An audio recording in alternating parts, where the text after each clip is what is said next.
Let's be honest, the amazing atheist is the most important philosopher of our time. Now, I know pretty much all of you are currently going, hold up, Burger, what are you doing? Please stop with the meth. I care about your health, and I don't think it's doing very well for your brain. Philosophy as such is generally considered to be a labor of the intelligentsia. Smart, educated people at the very top of society musing about the nature of reality and ethics. It's men in suits and women in blouses writing weighty tomes of non-fiction that are as dry as the Sahara and that you need 4 years of a college education to understand it all. And not because their ideas are so lofty and intelligent, mind you, it's that the whole scene is utterly self-referential, and expressing your ideas in the most obtuse manner possible as opposed to the most concise manner possible is considered a sign of intelligence, because it makes people feel like they belong. Now, this is obviously a massive oversimplification of what philosophy and the philosophy scene are like. It's obviously not even remotely correct, but it is how I would argue most people do tend to see it on some sort of oversimplified satirical level, and subconsciously how fans of philosophy feel about themselves. They're special people, part of a community that understands ideas that the common rabble just somehow cannot. Enter TJ Kirk. TJ Kirk, better known as the Amazing Atheist, is a fat, vulgar high school dropout way past his heyday and rapidly approaching middle age. Most of what he does, and what he has historically done, is shout his opinions loudly at a camera and then upload the results to YouTube. Which, you might say were not entirely dissimilar in that regard. He doesn't describe himself as a philosopher, and if you were to ask the hoity-toity erudites, they would laugh at you for taking the thoughts of such a basal and uneducated creature seriously. He is, after all, a commoner, an uneducated lout, not someone who is part of the intelligentsia. He's an outsider, a very popular one at that, but in the scene of peddling ideas, the people who do kind of what he does, and I don't mean YouTube because that's more like entertainment, they don't like him very much, if they know him at all. He doesn't really care about their tribal markers. He has very different tribal markers because he feels that he belongs to a different tribe. Well, they would list Max Weber and Jacques Derrida as their great influences. He would go with Marilyn Manson and George Carlin. Those are not philosophers, they're entertainers. And as we all know, if you don't write intelligent thoughts thinker on your tax return, anything that you ever express in terms of ideas must be drivel. I mean, sure, he's read Nietzsche, but all the edgy kids do. So that doesn't count. Notice how earlier I didn't say philosophers, but fans of philosophy? Because here's the thing. The scene of philosophy, the people who like to indulge in the big-brained thoughts, rarely the ones who originate them. I mean, don't get me wrong, the philosophy scene as such has produced a lot of great philosophers, as you might expect. But not everyone in the philosophy scene has the stuff to become a philosopher, and also many of the greatest philosophers came from outside of the philosophy scene. Think of Diogenes. He wasn't considered a big-brained intellectual by the self-described big-brained intellectuals of his time. He lived in a fucking barrel. People came to him to discuss philosophy, obviously, but those people weren't the ones who were interested primarily in the culture of being smart, but in the actual ideas. And considering how he used to fuck with Plato during his lectures, Diogenes was a dick. Socrates, the one philosopher that literally every single person in the world knows was a philosopher that lived at some point in time. He's never produced a single piece of writing. He was executed for the ideas that he was spreading. So you might say that he also maybe possibly was somewhat rejected by the intelligentsia of his time. Yet the philosophers of today, and like a long time back also, consider him to be one of the greatest thinkers of all time, even if they don't necessarily agree with any or all of his ideas. And they can do this because they have the benefit of hindsight. There were probably a lot more outsider philosophers who produced maybe like great works of writing or just had good ideas that someone else carried on And they, for some reason, I would argue it to a large extent probably random chance, they weren't picked up by the great minds of future generations. Because unfortunately, as much as we would like to think that thinkers do nothing but think, many of the people who describe themselves as thinkers don't do much thinking at all. They're tribal animals, just like everyone else. Their big tribal signifier is the mantle of authority they have picked up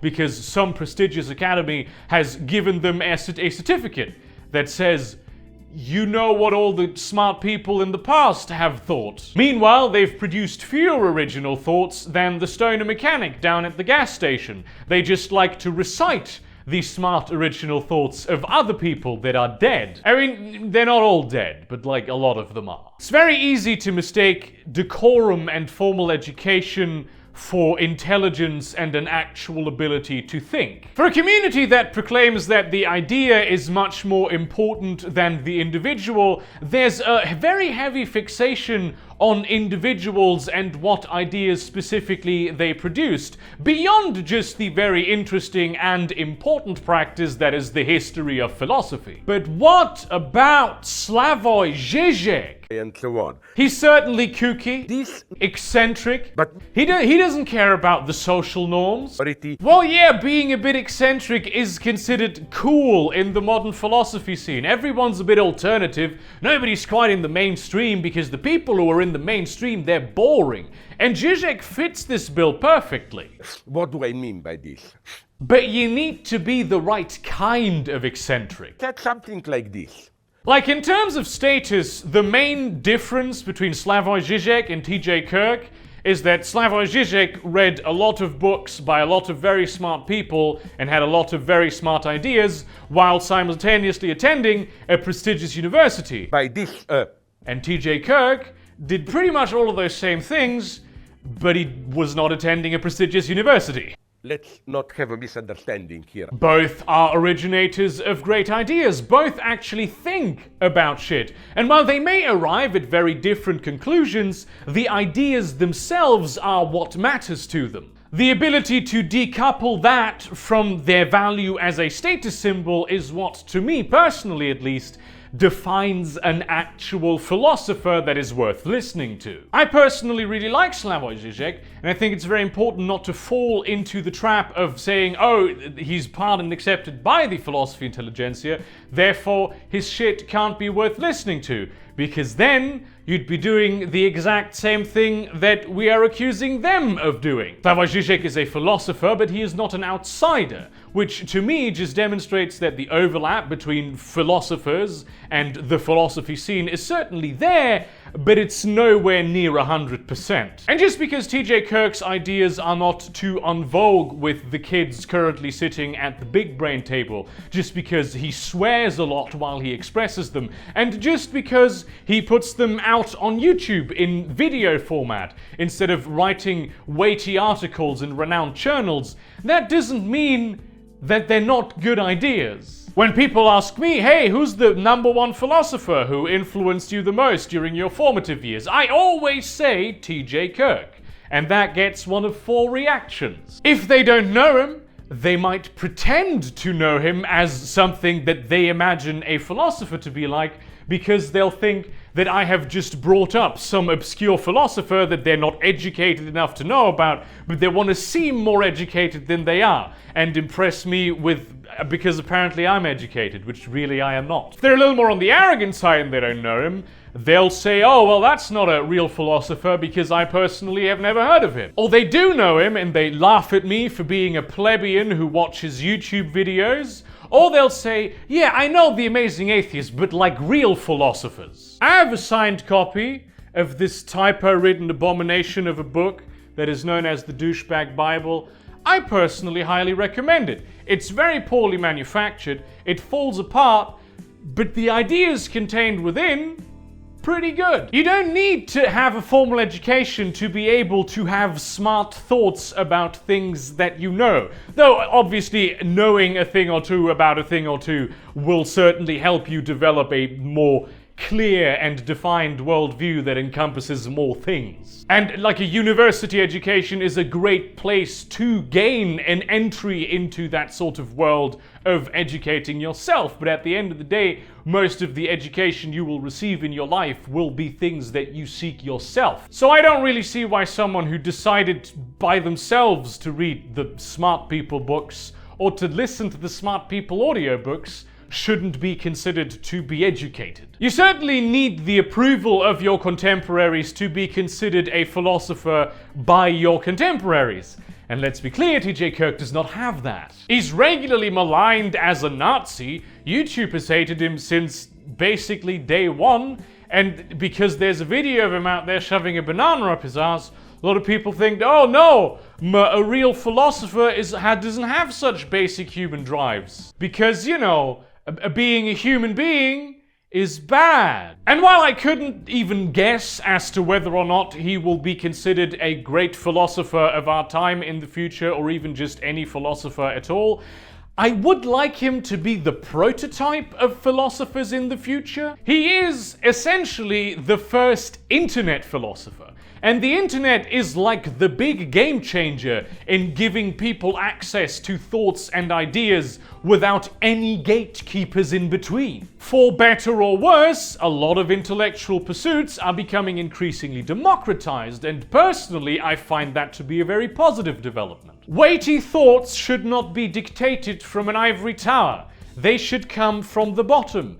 Or the ivory tower, if the ivory tower has a good idea. Doesn't really matter where they come from, so long as they are good ideas. Much like the people who were actually interested in the ideas used to go to Diogenes' barrel, people nowadays go to TJ's YouTube channel. And just because he doesn't fit the current iteration of the mold that is supposed to be a philosopher, that doesn't mean that he isn't the thing that this mold purports to represent at this point in time. Well, that was a very convoluted way of arriving at a very simple conclusion. Thank you very much for watching this video. Like it, leave your weighty, important opinions and thoughts in the comment section below. Just because you have an anime avatar doesn't mean that what you have to say isn't smart.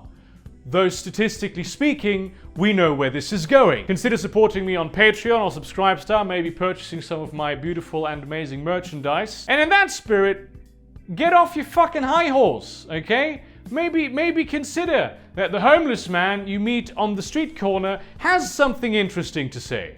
And not just because you see Diogenes in him, but because he is actually legitimately insane. That does not preclude him from actually having intelligent thoughts. And see you around, cunts.